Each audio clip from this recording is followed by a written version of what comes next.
Aujourd'hui, nous allons étudier les bases de Matplotlib. La première chose que nous allons faire, c'est d'abord configurer l'environnement de travail. 3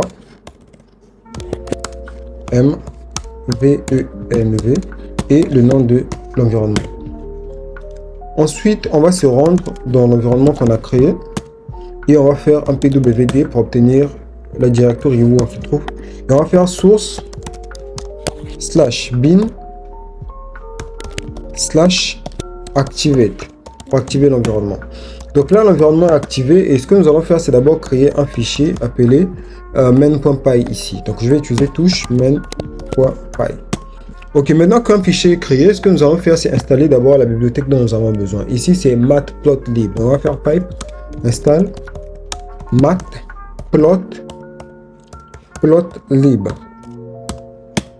Ok, maintenant Matplotlib va installer tout ce dont nous avons besoin, tel que NumPy et toutes les informations dont nous avons besoin. Et pour vérifier si installé, vous pouvez voir ici, nous avons NumPy, ici nous avons Matplotlib, nous avons voilà beaucoup d'autres dépendances. Donc ici, la première chose que nous allons faire, c'est d'abord importer un outil dans Matplotlib qu'on appelle Pylo. On va faire import matplotlib.pylo as plt.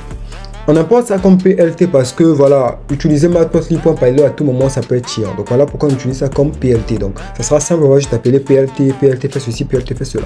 Donc la première des choses que nous allons faire, c'est d'abord définir les données dont nous aurons besoin. Parce que ça ne sert à rien d'utiliser un graphique si vous n'avez pas de données. La première chose d'abord, c'est l'information. Voilà. On utilise Matplotlib par exemple dans la visualisation de données, dans l'intelligence artificielle. Par exemple, si vous voulez voir des informations, voir par exemple le nombre d'utilisateurs que vous avez eu en un mois, ou bien voilà, sur une certaine période, vous pouvez utiliser Matplotlib. Maintenant, on utilise ça que pour les données, que pour des données. Les données, ça peut être n'importe quoi, ça peut être des images, ça peut être tout ce dont vous voulez, mais vous avez besoin de données, c'est obligé. Donc la première chose que nous allons faire, c'est d'abord stimuler les données. Donc on va générer un ensemble de données, un ensemble d'informations, telles que des points, ok, et on va utiliser la variable x pour définir ces points. Supposons que nous avons des points sur l'axe des abscisses x qui est égal à 1, 2, 3, 4, 5. Ok, ça, ce sont des points et nous mettons ces points dans un tableau parce que quand les informations seront lues, ils seront lus sous forme de tableau. Donc, on va définir l'axe des ordonnées y est égal à... Ici, on va représenter y comme étant le double. Ok, on va représenter y comme étant, pas le double, mais voilà, x exposant 2. Ça veut dire, on va représenter y comme étant x au carré. Pour ça, on va faire... Ok, pour ça, on va faire y est égal à 1, 4, 9, 16, 25. Donc, la première chose qu'on va faire d'abord pour pouvoir insérer ces informations que nous avons sur le graphique, c'est appeler plt.plot. Ça va nous permettre d'insérer des données dans un graphique. Et là, lorsqu'on fait le plot, on ajoute des données telles que x, y. Ça va représenter l'axe des abscisses et l'axe des ordonnées. Faites jamais le contraire. Donc ici, pour pouvoir afficher ces informations, on va utiliser plt.show. Cela va nous permettre d'afficher les informations voilà, sur l'écran. Si vous n'utilisez pas ça, il va lire les données, mais il ne pourra pas afficher le petit écran ou bien la petite fenêtre qu'on verra ici. Donc ici, on va faire plt.show. Show va permettre d'afficher les données sous une forme de fenêtre. Donc on va exécuter le programme. Donc là, voici les informations que nous avons, mais là, on a du mal à savoir où est l'axe des abscisses, où est l'axe des ordonnées. On n'a que une ligne qui s'est tracée, on a des chiffres, voilà. On veut avoir peut-être plus de détails. Qu'est-ce qu'on va faire pour avoir plus de détails? On va utiliser certains attributs que nous allons voilà, ajouter ici pour pouvoir rendre notre graphique un peu plus visuel. Donc ce que nous allons faire, c'est d'abord commencer par définir, parce que ici nous avons une ligne, mais qui représente cette ligne, ok, qui représente cette cette trace là, voilà, on va appeler ça comme ça, cette courbe, ok, qui représente, qu'est-ce que ça représente? Nous allons donner un nom à cette ligne bleue que vous voyez ici, et on peut changer aussi de couleur. Par exemple là, au lieu que ce soit une ligne bleue, on va la rendre C. Pour changer la couleur, on applique C. C est égal à, bon, nous on va la rendre rouge, ok. Pour rouge, on va écrire red. Et on va ajouter une légende qui va nous permettre de reconnaître cette courbe là. Donc on va ajouter label, ok. Label est égal à squares number. Supposons que voilà, le nom c'est ça. Bon, on va chercher un nom qui représente ce qu'on a écrit. Y est égal à x au carré par exemple. Ok.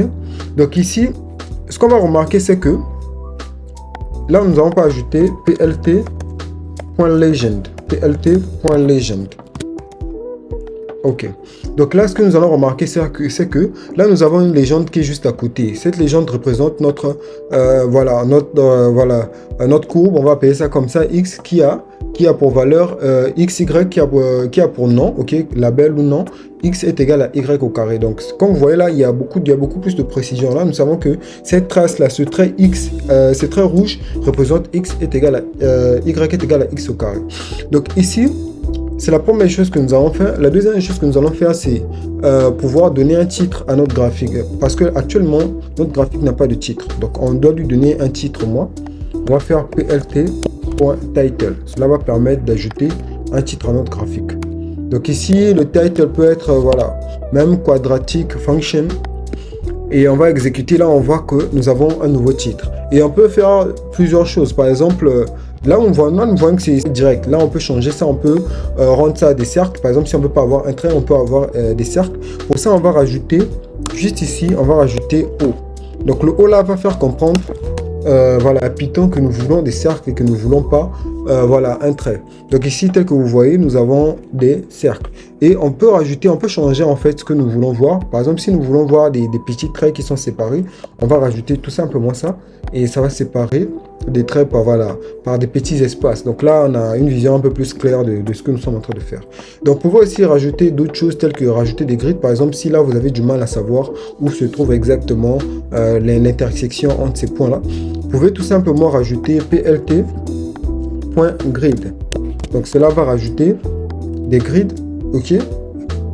Donc, ça vous donne une vision un peu plus claire de ce que vous êtes en train de faire. Donc là, vous savez, voilà, où se trouve ceci, où sont les intersections, etc.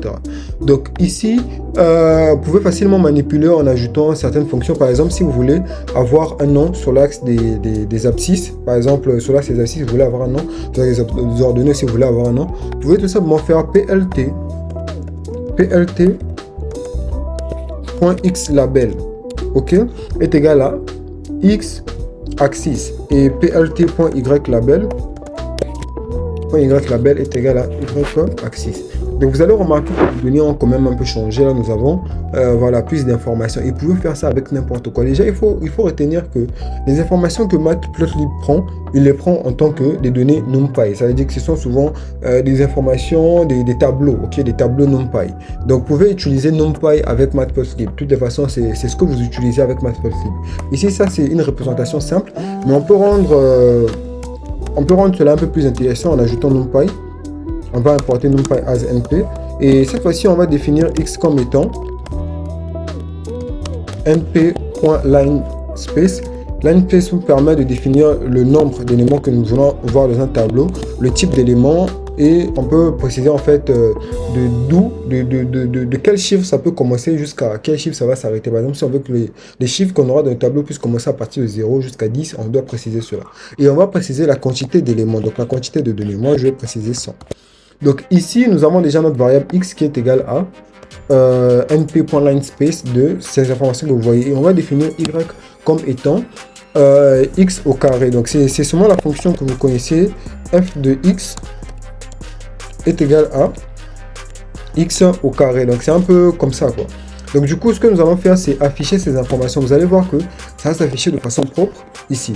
Donc là, nous avons une représentation de ce que nous voyons ici. Et c'est un tableau NumPy qui a plusieurs informations. Je peux faire un print de ce tableau. Par exemple, x-value est égal à ceci. Et vous allez remarquer que les données sont en fait ici.